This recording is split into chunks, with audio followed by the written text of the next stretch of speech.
The climate will also continue to change in such a way that icy cold weather will fall over the regions of the Earth because a new cooling time inevitably approaches, whereby the overall view of the Earth will change once again.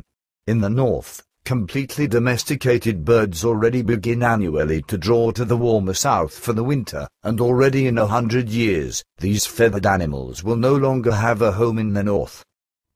Today, many animals still living in the northern areas migrate, on the other hand, to the south, or they already begin to change themselves in their entire anatomy, etc., in order to adapt themselves to the new and approaching cold climate. Many kinds will begin to change themselves into other forms, which can be determined soon by the earthly scientists, whereby they can then exist in the new climate. Thus, the picture of the animal world will, at other times, change itself, and new forms of faunal life will revive the soil, while the earth human being must also take upon himself many changes and cannot avoid the renewed change. The signs of the times will increase continuously, whereby these signs are always, unfortunately, of a negative form. There are signs, which have been called for since ages ago in the prophecies, but the earth human being did not pay any attention to these. He would have been very much able to prevent these dreadful events from happening if the prophecies would have been attentively followed and if he would have taken good heed of them. He always ignored them, however, and he disturbed the entire planet itself, as well as all of its life forms. But now he will receive his wages for this, which will be very bitter. The time has now come, in which all things increase negatively and the prophecies literally begin to fulfill themselves. The culprits, in particular, have been called to account and have been eliminated, but only until they arrange greater havoc. They are also those who won't be spared from their destruction, who have slandered extraterrestrials and, through their lies that they have created about us, live in material glory.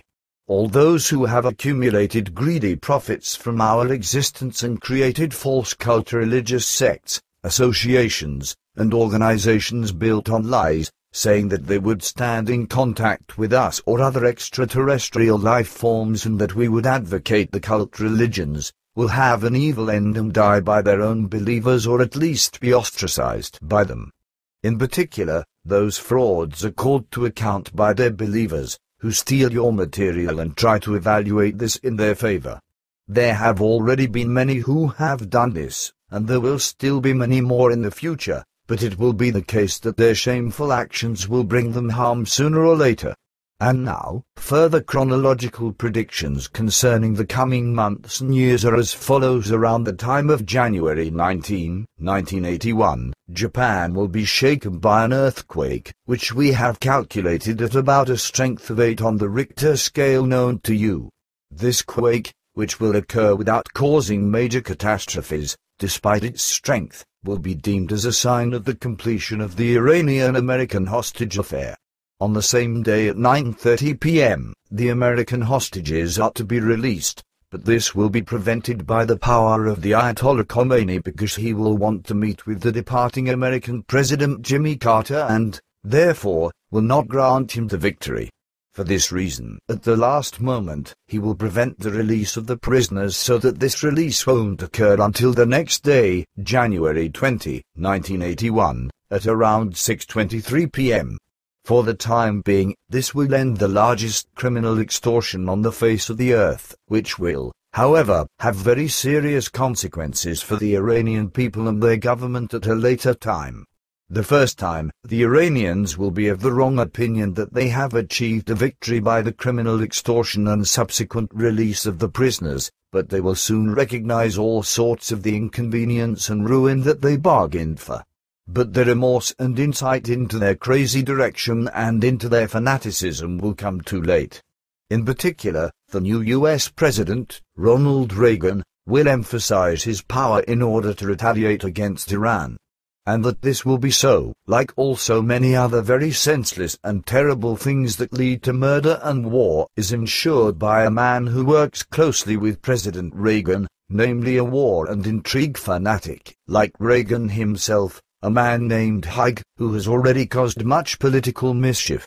In particular, Reagan will become unforgiving towards Iran when he is informed more precisely about the fact that the US hostages in Tehran had to suffer under torture and still have more to suffer. The next events in chronological sequence are that Indonesia will be shaken by an earthquake, which will kill several hundred people, while on the same day, namely on January 24, 1981, China will also be afflicted by another major earthquake in the territory of the province of Sichuan. There will be many deaths to lament over, which will be calculated in the thousands. As usual, however, the Chinese authorities will indicate a much smaller number of victims than what corresponds to the truth. In addition to such serious and tragic events, other things will happen in the world, such as in the field of crime. To make any predictions about this in a graduated form would be pointless because the entire level of crime in all countries is heavily rising. Thus, it is only worthwhile to say something about such issues in chronological order, and only then if it is of interest for the whole or a large part of the world's population. With our calculations, we have not only discovered serious criminal matters but also innumerable insignificant issues that would only interest a few human beings. Under these insignificant criminal incidents, events will also enter again and again, which I personally find to be amusing, in spite of the criminal background. Thus, I have noted 2 events that will happen at about the time of the earthquake in China and which I don't want to withhold from you because I just find them to be amusing and because the events will be so illogical that I cannot gain any sense from them. In St. Gallen, after a lengthy tour of Switzerland, an American singer and songwriter, Percy Sledge, will be betrayed by his manager, who will steal not only the singer's wages and escape therewith but also his bus and all of his musical instruments.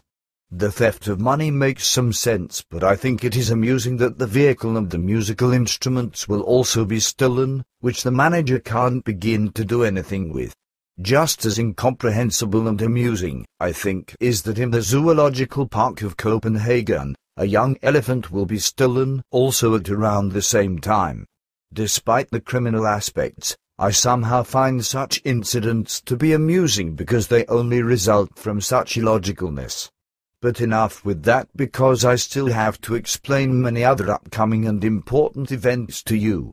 Thus, it is to be said that after the earthquakes that were mentioned to occur in Indonesia and China, in South Africa, severe floods will afflict the country, while in Iceland, it will follow that a volcano will erupt, discharging immense masses of glowing lava. This volcano, however, is located far away from inhabited areas, which is why no human lives will be taken and no damage will have to be deplored. Then follows the first major political impact of the US President Reagan, who will flip the world on its head with terroristic measures. The first of his great acts will already become known at the end of the month of January 1981 and at the beginning of the month of February 1981, which is that he will reach out to murderous dictatorships and regimes of small countries and clear the way for them for the enslavement, oppression, and murder of their populations. The military aid, which he will award to these countries, will produce very weighty and negative consequences. Even with Russia, the new president will be speaking quarreling and angry words, which will bring the Russian government up in arms. But this senselessness of the American president will not yet be enough because such actions only mean the beginning of his evil reign, during which he will destroy much hope for peace which had been laboriously developed a great deal since the end of the Second World War. Thus, as the next blow of terror to Earth humanity, Reagan will bring the neutron bomb that was secured by the preceding President Carter into play, as he will want to let this weapon of terror be stationed in Europe. This will have the consequence that Russia will advance its secret upgrades even more and will then bring an even more terrible weapon into play. Reagan will provoke a lot of evil not only for the whole world but also for the people of the American states. One of these evils is that he will undermine the security of the consumers of national goods. A large consumer safety group will be attacked by Reagan, whereby the security of the consumers in America will soon begin to suffer, which will have as a consequence that the death rates caused by accidents will rise again because by Reagan's machinations, the